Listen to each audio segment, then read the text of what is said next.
I think I first got the idea for Civilization back in the late 70s. It goes back to a game called Risk that I played when I was a kid, where the idea is to take over the entire world. But we wanted to make the process a little more interesting by taking you through the whole history of civilization, discovering technologies, having big military battles, diplomacy, politics, all those kind of things. We tossed them all in, and that turned into Civilization.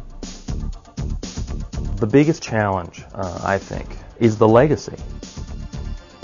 This is Civilization III. That is a big build, Phil. I think our games are designed for people who like to think and make decisions and imagine themselves in kind of interesting situations. Our games are not about reflexes and hand-eye coordination. They're games about thinking, planning, strategizing, and winning. One of the new ways you can play the game is as a cultural strategy. And this is sort of a non-military way to gain land and cities and people. You know, like you can take over my city, but you can't convince my people that your culture is better than mine.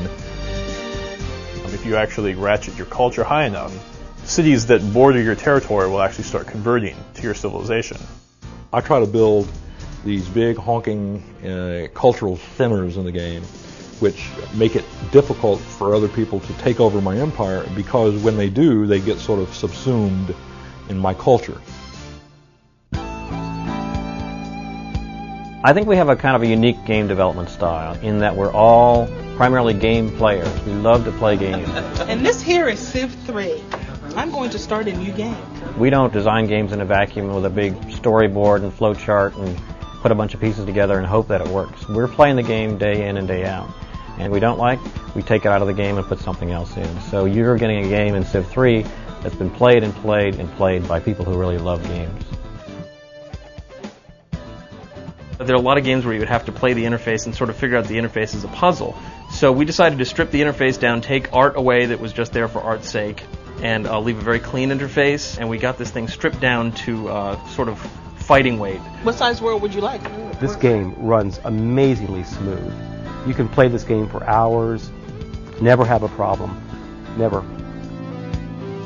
One other thing that we've added to the game is that we have line of sight rules for guys as they move around on the map. Like if you put a guy on the mountaintop, he can see, you know, a lot further than he can see on the flat lands. And this is extremely crucial in the early part of the game for exploration.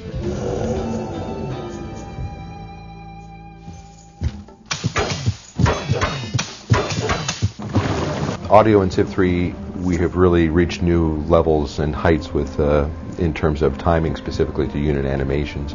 Audio times perfectly in terms of footsteps. When you see the footsteps of the actual unit, the sound of the footsteps actually times perfectly with that every time. Sword slashes are timed perfectly. The music in Civ III is huge. There's just tons and tons of music, so there's a whole lot less repetition in the music that you hear when you play the game. The graphics are so much better. The animations, the whole screen comes alive. You're seeing the leader face to face, mano a mano, and they're reacting right to your every move. The minute you make any kind of a deal with them, they immediately begin to show displeasure or happiness, but they may not be disclosing their full feelings to you. So sometimes they can raw deal you. When you first meet them initially, they'll sort of be in character, so to speak, but as you go, certainly they jump right out of character. You're able to change history in that regard. You'll see a side of Gandhi you've never seen before. I don't think I've ever seen Abe Lincoln smile. Well, one of the things I'm really excited about with the AI for Civ III is that it picks up off of cues from decisions that you make. For example, if you use the city governors, it will react to choices that you make. So if you decide to have a city stop building swordsmen and start building a temple because you're no longer at war, you just decide you want to develop your culture more, the governors will learn that and they'll start making suggestions like that in other cities. They might suggest to build a library or a coliseum or a courthouse. We just got an email, 3 o'clock in the morning. Well, I actually think it was closer to about 5 a.m. Programmer says, you know, I was supposed to be checking for memory leaks, but 3 hours later, I was more worried about the Egyptians on my left flank. The next thing I know, I was looking outside my window, and it was dawn. I mean, he was obviously knew that he had to get some work done, but he couldn't help himself. He couldn't help playing what he had made. I had forgotten completely what I was supposed to be doing. I was that sucked into this game. By the time I finally realized what I was doing, it was amazing because I know this game.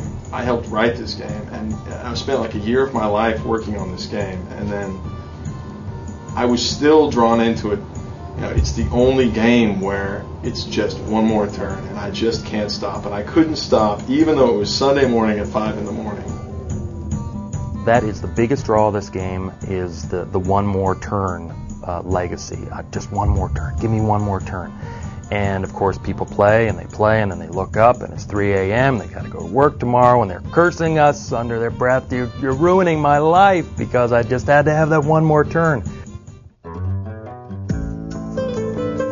Everyone that has played Civ seems to have a story to tell about their game, and we're hoping that after you play that you'll have a story to tell. Come back and tell me about your great battle against the Romans, or how you were the first to build the Great Wonder, or how after a titanic struggle you finally took over the world. So find your own story in Civ and come back and tell it to us. And I hope you love the game. It's been a labor of love for us, and we hope that you love it as much as we do. If you just purchased Civ III, don't plan on doing anything meaningful with your life for the next 6 to 9 months. Don't plan on helping out around the house. Don't plan on getting ahead at work. It's all fruitless. And you're going to be writing letters saying how much you hate us for making this product because we've ruined your life again. And we'll be happy for that.